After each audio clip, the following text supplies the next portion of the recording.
amaraso ya Yesu Kristo nakweza gutunganye agukureho imikoshi n'imyaka imivumo n'imiraba n'imiyaga ibyo baraye bagukoraho byose bitagaciro mu izina rya Yesu.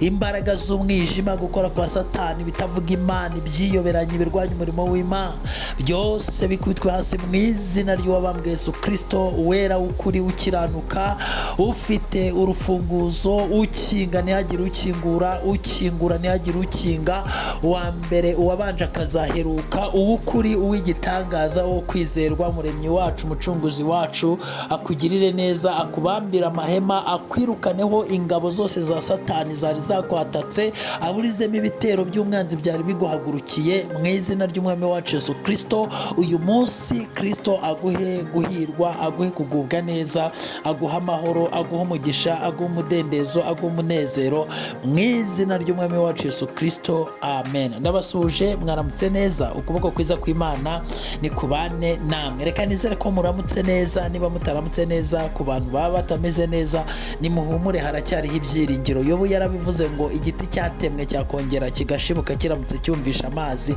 Rero nawe ntugire ikibazo uko byaba bimeze kose ntibyananira Yesu. Imana nikumpera umugisha. Abafilipi igice cya 1 umurongo wa 6 haravuze ngo icyo nzi neza ntashidikanya nuko iyatangiye umurimo mwiza muri mwe izawurangiza rwose kugeza ku munsi wa Kristo Yesu. Imana ishimwe, haleluya. Kugeza ku munsi wa Yesu Kristo icyo nzi rwose ntashidikanya nuko iyatangiye umurimo mwiza muri mwe izawurangiza rwose kugeza ku munsi wa Yesu Kristo. Imana ishimwe kandi yongere ihimbazwe. Mwene data nshuti y'umusaraba, ushobora kuba wari uri guhura na byinshi biguteye ubwoba, ushobora kuba wari uri kubona imbere yawe nta nzira, ushobora kuba wari uri mu makuba akomeye, ushobora kuba wari uri kurwana intambara zikomeye, ariko reka nkubwire muri iyi nibature icyo nakubwira ngo humura, iyatangiye umurimo ni nayo izawusohoza. Hari abandi bari mu murimo w'Imana ariko bakabona bameze nk'aho bageze aho isi irangiriye ahari, ukabona ugeze nk'aho inzira ikatitse cyangwa ugeze ku kiraro ku mazi atariho igiti cyo kwambukiraho, cyangwa ukagera ku gihanamanga cyangwa ku mukingo muremure utasimbuka. Reka nkubwire ngo hagarara, tegereza Yesu. Muririmbyi yaririmbye yuzuye umwuka aravuga ngo ndi kumwe nawe Yesu ntacyo nzatinya. Mose ageze ku nyanja itukura yabwiye Imana ati tubigenze gute? Imana iramubwira ngo bwira Abisirayeli bakomeze bagende. Wowe wabonaga ibintu bikomeye, nimba waravuganye na Yesu ukumva ibyo bintu koko ari Yesu yari abirimo, ko hari abantu bacyuza ubukwe baragize ngo izo biyengeye n'intwererano zizaburangiza ntibirwe batumira Yesu. Aho rwose nta kintu nkwijeje, harimo igisebo. Ariko nimba ubwo bukwe wariteganirije ugatumira Yesu, ntugire ikibazo cy'uko intwererano zishize, ntugire ikibazo cy'uko izo wiyengeye zishize. Umwami Yesu arahari, haleluya, kandi hari n'ubutware bwe bwose n'ubushobozi ngo ahindure n'amazi kuba divayi, ahindure amazi na vino. Ukuboko kwiza kw'Imana gushimwe kandi kongere kugukorere imirimo n'ibitangaza. Mwene data muvandimwe, nagira ngo nkubwire ngo iyatangiye umurimo muri mwe ndahamya ntashidikanya yuko izawurangiza. Yakwimuye aho ngaho yakujyanye muri ayo mahanga, ndahamya ntashidikanya ko izakurindiramo, ndahamya ntashidikanya ko izahaguhera ubugingo. Yesu arabizi ko aho uri ari aho intebe ya Satani iri, arabizi neza yuko aho uri ariho intebe ya Satani iri. Rero Yesu arabizi, iyatangije umurimo izanawusohoza. Iyatumye utwita izatuma unabyara. Imana yatumye ushaka izatuma unubaka. Iyatumye utwita izatuma ubyara. Iyatumye ujya gucururiza aho hantu izatuma wunguka. Iyatumye ubona akazi muri iyo kampani cyangwa se aho hantu muri iyo ofisi uri cyangwa aho hantu uri izatuma unagakora neza. Umuririmbyi we yaravuze ngo ujye umuhanga amaso kuko ajya arinda umutumbiriye ku manywa na nijoro. Imana yacu ntabwo ari umuswa, ntabwo yakora imibare ipfuye, kereka wowe niwikuramo ukayica.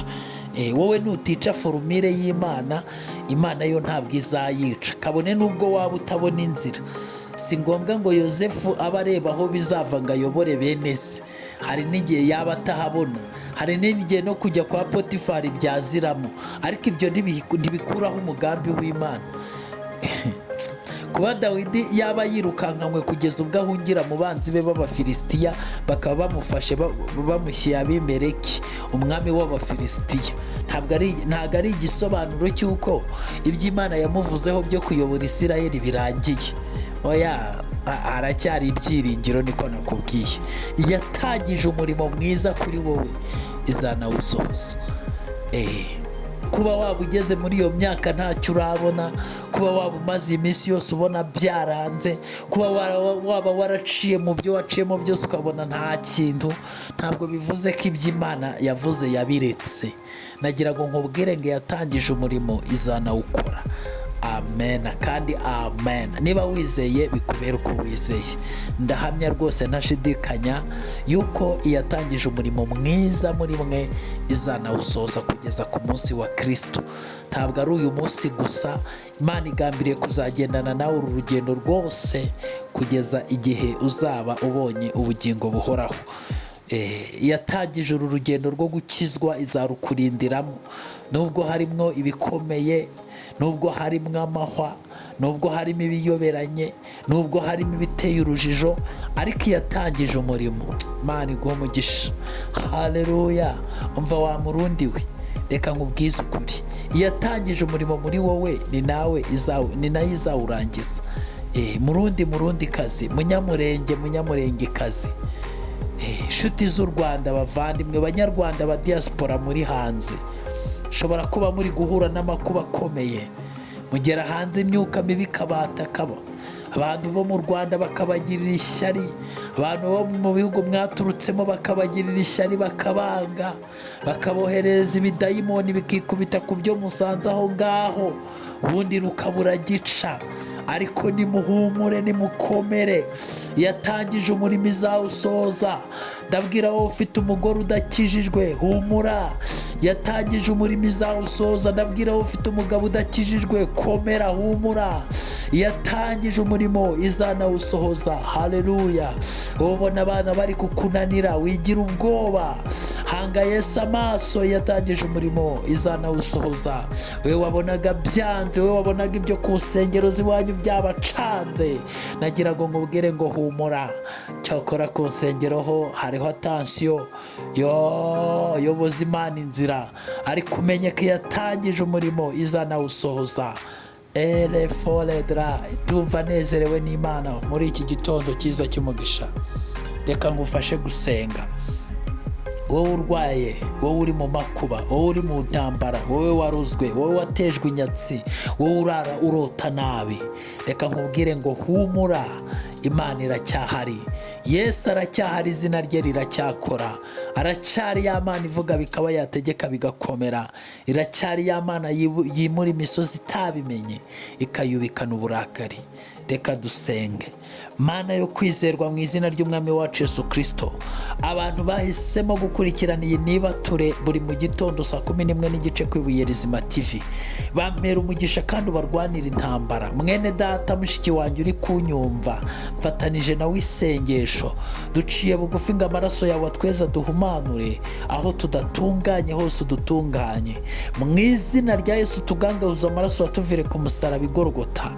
Ibyo abantu baba barayemo barota nabi, bahirika, barya, Mana weza abantu baba baraye mu rushikwa, baba baraye bakoreshwa n'abadayimoni, mu izina rya Yesu Kristo, amaraso ya Yesu, amaraso ya Yesu Kristo, amaraso ya Yesu Kristo, amaraso ya Yesu Kristo. Haleluya. Nabahumanure, nababoneze, nabeze, nabatunganye. Mana yo kwizerwa, Mana yo gushimwa, babature mu bubata bwose bwa Satani, batandukanye n'ibibahenebereza byose. Uyu wari urwaye nakire mu izina rya Yesu. Uyu wari ufite ibibazo nibimuveho. Uyu wari ufite intambara nizimuvemo. Uyu wari ugoswe n'amakuba namuvemo mu izina rya Yesu. Abantu nibagira amahoro ya Kristo. Hereza abantu kunyurwa, hereza abantu gutuza, hereza abantu amahoro yo mu mutima, hereza abantu kudibinima enosima gedra. Mana widifore wozigibini mango minifo with distance enoma. bahereze kugirirwa neza nawe, bahereze amahoro atemba nk'uruzi, ya yandi abana b'abantu badatanga, ya yandi atuma mwami wanjye n'umushonji yumva atuje, urengana akayagira, n'ufite amahoro akayagira, utuje n'uhangayitse bose bakagira ayo mahoro. Mwami, ya mahoro yawe utanga atameze nk'ay'abantu batanga, nabe mu mitima y'abakwizera bose bari mu isi hose. Sengera aba barundi n'aba barundikazi, sengera aba banyamurenge n'aba banyamurengekazi bari mu bibazo, bari mu makuba. Mana, mu izina rya Yesu, ugera ahantu hose hari intambara, uhoshe intambara. Mana, uzimye uyu mwuka w'abadayimoni uba warazamukiye kunywa amaraso y'abicwa mu ntambara. Iyi myuka mibi y'ubugome n'ubwicanyi ihunge mu izina rya Yesu. Utanga amahoro n'umutekano, unezeza abera, kandi wumve gusenga kw'abana bawe. Uhoshe intambara hirya no hino. Sengera abasirikare bari mu ntambara zigiye zitandukanye, ubarinde cyane cyane abarwanira ukuri, kandi ari wowe utuma, ari wowe mwami utuma bumvikana. Mu izina rya Yesu, urangize intambara mu bihugu bitandukanye, abari gufatwa ku ngufu, abari kwicwa n'inzara, abagowe, abafite amakuba akomeye, abo bose niwe wabatabara. Mana, imiryango mpuzamahanga iraterana ntifate icyemezo gikwiriye. Mwami we, ngo abashinzwe utunama dushinzwe amahoro ku isi, aho kugira ngo bazane amahoro bari kuzana intambara. Ariko wowe Mana, iyo uvuze biraba. Mwami wanjye, wowe ntabwo bigusaba gukoresha inama, ahubwo uravuga bikaba, kandi wategeka bigakomera. Niyo mpamvu Mwami, iyi si nta mahoro iteze adaturutse kuri wowe. Ni wowe Mwami dushaka ko uduha amahoro, kuko ari wowe Mwami utanga amahoro. Ngaho rinda ibihugu, uburizemo imigambi y'abadayimoni iri kujya mu mitekerereze no mu bakuru b'ibihugu no mu bajenerali ngo baterane barwane bicane abaturage bapfe. Iyi migambi yose uyiburizemo mu izina rya Yesu, maze utanga amahoro n'umutekano. Abacuruza bunguke, abatwite bazabyare, abashatse basame inda mu izina rya Yesu. Abarwayi bakire, abafite ibyifuzo bikemure mu izina rya Yesu. Abahinga beze, abacuruza bunguke, ukora imirimo n'ibitangaza, uhesha icyubahiro muri byose. Urakoze Mwami w'abami. Ngaho rero turinde, ngaho tugirire neza, ngaho duhe umugisha mu byo tugerageza gukora byose, wiyubahishe kandi uheshe icyubahiro kuri umutabazi. Reka nguturize ibikwiye byose ubikore kugira ngo izina rye ryubahwe, mu izina ry'umwami wacu Yesu Kristo, amen. Yesu aho umugisha, ugire umunsi mwiza, muhahe muronke. Shalom.